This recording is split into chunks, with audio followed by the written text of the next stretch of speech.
नमस्कार दोस्तों, आप सभी के स्टडी फॉर यूपीएससी पीसीएस में स्वागत है। आज तारीख है 18 मार्च 2025 ईस्वी और आज का न्यूज़पेपर आर्टिकल डिस्कशन का एक वीडियो होगा। वीडियो में आने में इसलिए देरी हो गई क्योंकि आज 70 बीपीएससी को लेकर री एग्जामिनेशन को लेकर हाई कोर्ट में सुनवाई है। तो वही सुनवाई देख रहा था कि कुछ फैसला आएगा तो मैं आपको न्यूज़ वीडियो के साथ ही बता दूंगा, लेकिन अभी तक कोई फैसला नहीं आया था, इसलिए वीडियो देर से रिकॉर्ड कर रहा हूं मैं। आज किन किन चीज़ों पर हम लोग बातचीत करेंगे, तो आज हम लोग भारत और न्यूजीलैंड के संबंधों पर बातचीत करेंगे। देखेंगे कि क्या क्या इसमें प्रोन्नति हो रही है।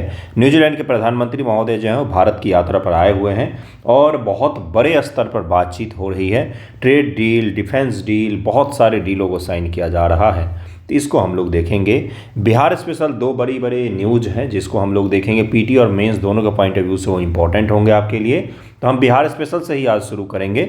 उसके पश्चात हम लोग दूसरे न्यूज़ पर आएंगे। एक चीज़ और बता देता हूं, जिन्हें 71 बीपीएससी देना है, 71 बीपीएससी देना है, आप आंसर राइटिंग में 24 मार्च से शुरू हो रहा है, जिसमें GS1 और GS2 और निबंध लेखन तीनों का प्रैक्टिस हम लोग करेंगे डे बाय डे करके। तो आप जुड़ सकते हैं, 24 मार्च से शुरू हो रहा है। टेलीग्राम का लिंक रहता है कमेंट सेक्शन में, डिस्क्रिप्शन में। इंस्टाग्राम का भी रहता है, कहीं पर भी आप मुझे मैसेज करेंगे आपको ऐड कर दूंगा मैं। यूट्यूब से भी ज्वाइन कर सकते हैं, यूट्यूब से भी ज्वाइन बटन पर जाएंगे तो वहाँ से भी 299 का ज्वाइन कर सकते हैं आप, और मुझे स्क्रीनशॉट भेज करके आप ऐड हो सकते हैं ग्रुप में। आज ही फैसला आ जाएगा, मुझे ऐसा लग रहा है कि आज ही फैसला हो जाना चाहिए।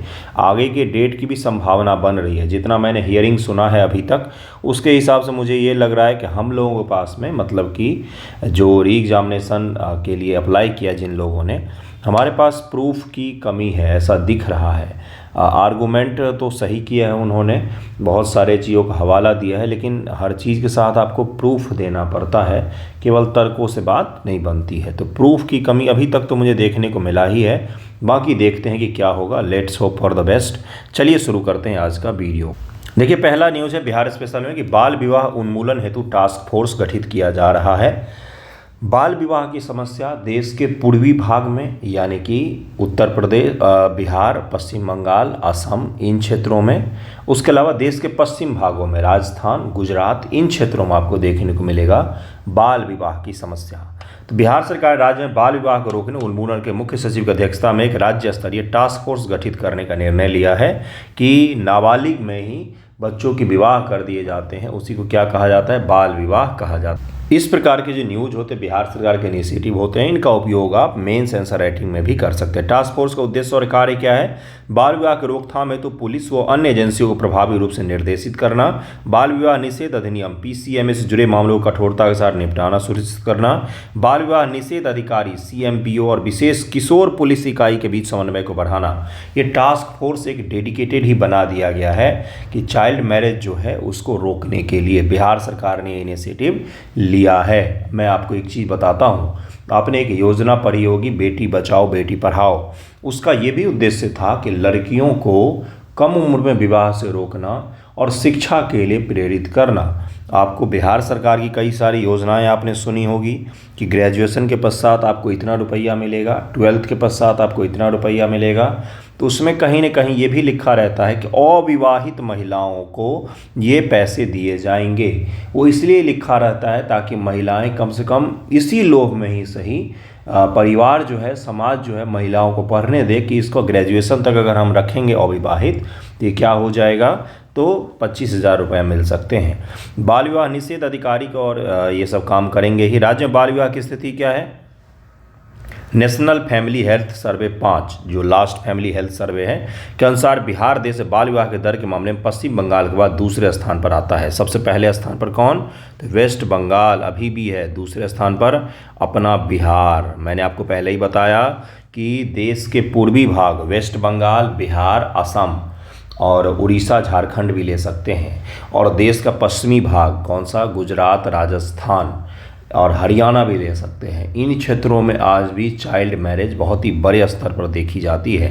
रिपोर्ट के अनुसार राज्य में 40.8% महिलाओं की शादी 18 साल की उम्र से पहले हो जाती है, जो कि भयावह स्थिति है। कम उम्र में शादी के क्या क्या डिमेरिट होते हैं? तो डिमेरिट ये होता है कम उम्र में विवाह के कि क्या हो जाता है कि महिलाओं की जो स्वास्थ्य है उस पर बहुत ही बुरा प्रभाव पड़ता है। आने वाले जो बच्चे होते हैं उनके स्वास्थ्य पर भी बहुत ही बुरा प्रभाव पड़ता है। तो पूरा जो आपने सुना होगा कि मोर्टेलिटी रेट, मातृ मृत्यु दर और चाइल्ड मोर्टेलिटी रेट, उसका भी इससे डायरेक्ट रिलेशन होता है। इसलिए बिहार सरकार ये प्रयास कर रही है, शानदार प्रयास है। बाल विवाह उन्मूलन हेतु प्रयास, बेटी बचाओ बेटी पढ़ाओ, आपको पता ही है। मुखबिर प्रोत्साहन, अगर आपने सरकार को सूचना दे दी तो 5,000 रुपये तक का नगद इनाम मिलेगा आपको। ग्रामीण क्षेत्रों में जागरूकता शिविर का आयोजन, ताकि समुदाय को बाल विवाह के दुष्प्रभाव की जानकारी दिया जा सके और समाज अपने स्तर से उठना चाहिए कि भाई हम बाल विवाह नहीं करेंगे। ऐतिहासिक रीजन है इसके। ऐतिहासिक रीजन में अगर आप जाएंगे तो देश के पश्चिमी और पूर्वी भागों में या खास तौर से उत्तर भारत के मैदानों में आपको ये समस्या देखने को मिलती है। क्यों देखने को मिलती है भाई? क्योंकि जब हमारे देश में बार बार इन्वेजन होते थे, उत्तर भारत के मैदान में अलग अलग राजाओं ने शासन किए, तो उस दौरान वो अविवाहित महिलाओं को अपना निशाना बनाते थे। जो लुटेरे आते थे, इन्वेजर्स आते थे, उनके द्वारा। तो इसीलिए कम उम्र में शादी कर दी जाती थी लड़कियों की, ताकि विवाहित रहेंगी तो ये निशाना इनको नहीं बनाया जाएगा। दूसरा, आपने एक और चीज़ देखा होगा कि इसी क्षेत्र में आपको उत्तर भारत के मैदान में आपको दिखेगा पर्दा प्रथा। रात को विवाह का प्रचलन दिखेगा। रात को विवाह का प्रचलन भी भारत में नहीं था, ये भी बाद में आया है, ऐतिहासिक कारणों से ही आया है, क्योंकि लड़कियां उठा ली जाती थी। और पर्दा प्रथा भी इन्हीं कारणों से आया है। उत्तर भारत के मैदान में आपको पर्दा प्रथा दिखेगा, ना तो ऊपर पहाड़ों में दिखेगा, ना तो दक्षिण भारत के क्षेत्रों में पर्दा प्रथा दिखेगा। वो भी इसी कारण से है, बाहरी जो लोग आए उन्हीं के कारण से समाज ने अपने स्वरूप को बदल लिया। देखिए अगला न्यूज़ क्या है। शौर्य वेद नाम उत्सव, 7 और 8 मार्च 2025 को बिहार के पूर्वी चंपारण जिले के मोतिहारी में प्रथम शौर्य वेद नाम उत्सव का आयोजन किया गया है। बड़ा ही अद्भुत सा है नाम, तो इसलिए मैंने करवा दिया। क्या पता प्रीलिम एग्जाम में पूछ ले कि शौर्य वेद नाम उत्सव क्या है, या मेंस में शॉर्ट आंसर में पूछ ले कि शौर्य वेद नाम उत्सव हाल ही में चर्चा में रहा था बिहार में, क्या है ये? शॉर्ट आंसर पूछ सकता है ना 707 नंबर के सवाल में। उद्देश्य क्या है इसके? इस उत्सव का उद्देश्य भारतीय सशस्त्र बल की सैन्य शक्ति का प्रदर्शन करना, युवाओं व आम नागरिकों की रक्षा बलों के प्रति जागरूकता और प्रेरित करना। मतलब कि डिफेंस फोर्सेज जो हैं उनको लेकर लोगों में एक पॉजिटिव इमेज बनाना। ऐसा क्यों करती है ये सेनाएं? तो ऐसा इसलिए किया जाता है। क्यों महेंद्र सिंह धोनी को लेफ्टिनेंट कर्नल की उपाधि दी जाती है या मेजर की उपाधि दी जाती है? बड़े बड़े आपने देखा होगा, सचिन तेंदुलकर एयरफोर्स से जुड़े हुए हैं शायद, अगर मैं गलत हूँ तो मुझे सही कीजिएगा। महेंद्र सिंह धोनी आर्मी से जुड़े हुए हैं। क्यों होता है ये? तो देश की सेना का सकारात्मक छवि बनाना और युवा जो हैं उनको प्रेरित करना कि आप भारतीय सशस्त्र बलों में शामिल होइए, यहाँ पर भी लाइफ अच्छी है। इसी कारण से इतने बड़े बड़े लोगों को भी सेना में शामिल किया जाता है और इस तरह के उत्सवों का आयोजन किया जाता है। आयोजन और मुख्य अतिथि, यह उत्सव रक्षा मंत्रालय, पूर्वी चंपारण जिला प्रशासन के सहयोग से आयोजित किया जा रहा है। इसका उद्घाटन बिहार के राज्यपाल आरिफ मोहम्मद खान ने किया है। इसी कारण से मैंने आपको ये करवाया है, क्योंकि राज्यपाल महोदय इसमें डायरेक्टली क्या है तो शामिल हैं। तो राज्यपाल, राष्ट्रपति, प्रधानमंत्री, मुख्यमंत्री, ये 4 आदमी अगर कहीं पर कुछ जा रहे हैं करने के लिए तो उसको जरूर गौर से देखिए, वहाँ से मेंस में सवाल पूछे जाते हैं। प्रमुख अतिथियों में राधा मोहन सिंह, रक्षा संबंधी संसदीय स्थायी समिति के अध्यक्ष लेफ्टिनेंट जनरल अनिंदय सेन गुप्ता तथा अन्य वरिष्ठ अधिकारी शामिल थे। सैन्य प्रदर्शन आकर्षण, इसमें क्या क्या किया गया? तो जो सेनाओं के इक्विपमेंट वगैरह होते हैं, वायुसेना, नौसेना और थल सेना, उनका प्रदर्शन किया गया, युवाओं को दिखाया गया। तो एक उत्साह होता है इन चीज़ों से, है ना। तो इससे क्या होता है कि भाई हम भी सेना में जाएं, इस तरह की चीज़ें मन में आती है। तो इसी के लिए इसका आयोजन किया गया। मोतिहारी पता ही है आपको, पूर्वी चंपारण जिले का महत्वपूर्ण ऐतिहासिक नगर है। ये नेपाल सीमा पर स्थित है। पूर्वी चंपारण जिले का मुख्यालय है। बिहार में कितने ऐसे ज़िले हैं? एक बार एक बच्चे से इंटरव्यू में पूछ लिया था कि बिहार में कितने ऐसे ज़िले हैं जिसका जिला मुख्यालय का नाम अलग है। जैसे जिला है कौन सा तो वैशाली, जिला मुख्यालय हाजीपुर। जिला है कौन सा तो पूर्वी चंपारण, जिला मुख्यालय मोतिहारी। दरभंगा जिला है, जिला का नाम भी जिला है दरभंगा है और जिला मुख्यालय का नाम भी दरभंगा है। तो ये चीज़ें याद करने की नहीं होती है, ऑन द स्पॉट आपको चिन्हित करना पड़ता है कि भाई किसका जो जिला मुख्यालय है वो सेम नेम है और किसका डिफरेंट है। सारण का क्या है आपको पता ही होगा क्या है। बाकी किंवदंती ये है कि मोतिहारी का नाम मोती सिंह और हरि सिंह के नाम पर पड़ा था। ठीक है, चलिए नेक्स्ट न्यूज़ पर चलते। भारत न्यूजीलैंड वाले न्यूज़ को डिस्कस करते हैं। और भी कुछ फैक्ट हैं, थोड़े बहुत फैक्ट हैं मोतिहारी के बारे में, उसके बाद न्यूजीलैंड पर चलेंगे।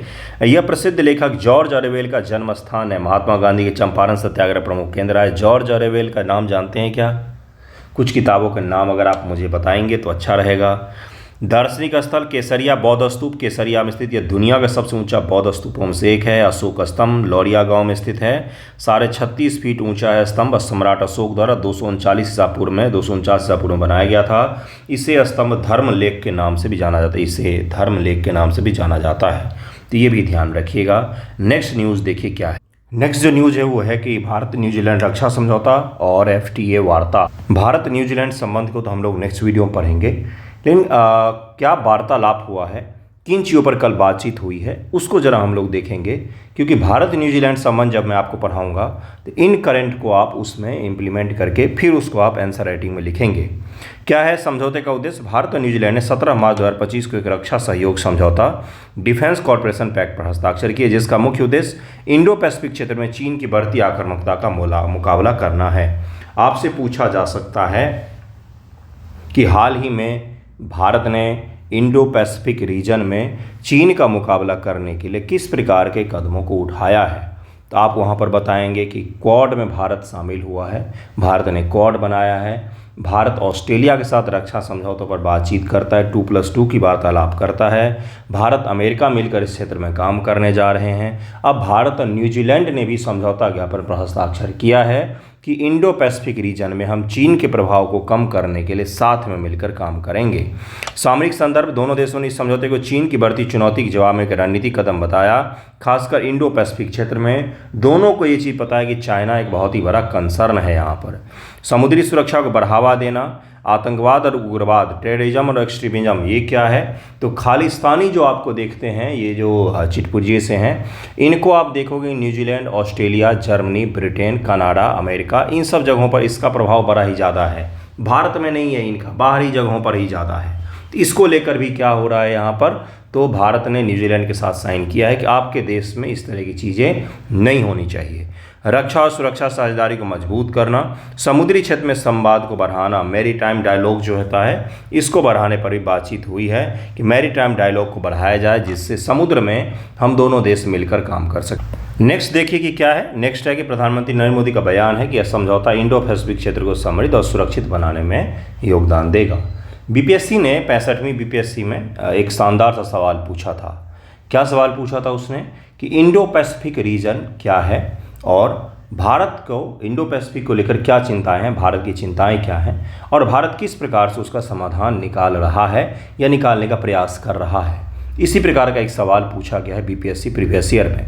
तो इंडो पैसिफिक टर्म बार बार आ रहा है, तो न्यूजीलैंड की चर्चा करें हम, चाहे वो मॉरिशस की चर्चा करें, क्वाड की चर्चा करें, ऑस्ट्रेलिया की चर्चा करें, आपको ये बताना पड़ेगा कि इंडो पैसिफिक रीजन की हम लोग चर्चा कर रहे हैं। FTA पर वार्तालाप शुरू ही हुआ है अभी हमारा, UK के साथ हम लोग वार्तालाप कर रहे हैं, EU के साथ कर रहे हैं और अब न्यूजीलैंड के साथ ही वार्तालाप हम लोग कर रहे हैं FTA को लेकर। इंडो पैसिफिक क्षेत्र में सहयोग को लेकर बातचीत हुई कि चीन के आक्रामक जो रवैया है उसको कैसे कंट्रोल किया जाए। Free, open and inclusive order बनाने पर बातचीत की गई है कि लॉ एंड ऑर्डर को समुद्री क्षेत्र में सुरक्षित किया जाए। आतंकवाद को लेकर भी बयान दिया है दोनों देशों ने, क्योंकि दोनों ही देश जो हैं वो एक्सट्रीमिज्म और टेररिज्म का सामना कर रहे हैं। इसको लेकर भी बयान दिया है कि हम इस पर भी कार्रवाई करेंगे दोनों मिलकर। इसके अलावा ज्वाइंट मिलिट्री एक्सरसाइज बढ़ावा देने का निर्णय लिया गया है। नौसेना के सहयोग को भी स्थापित किया जाएगा ताकि दोनों देश की नौसेनाएं मिलकर गश्त लगा सकें इन क्षेत्रों में और इन क्षेत्रों को सिक्योर कर सकें। ओके, क्या इससे पहले भारत और न्यूजीलैंड की नौसेनाओं ने कभी अभ्यास किया है? बिल्कुल किया है। दिसंबर 2024 में मुंबई के पास में दोनों देशों के नौसेनाओं ने अभ्यास किया था। तो ये छोटा सा ही आज का वीडियो था। आज का वीडियो डिस्टर्ब हुआ है, फिर भी मैंने आपको करवाया। खासतौर से बिहार स्पेशल काफ़ी इंपॉर्टेंट था। एक और टॉपिक है जो मुझे करवाना है, लेकिन अत्यधिक देर हो चुका है, ऑलरेडी 1-2 बज चुके हैं, तो इसलिए आपको ये वीडियो देर से मिल रहा है।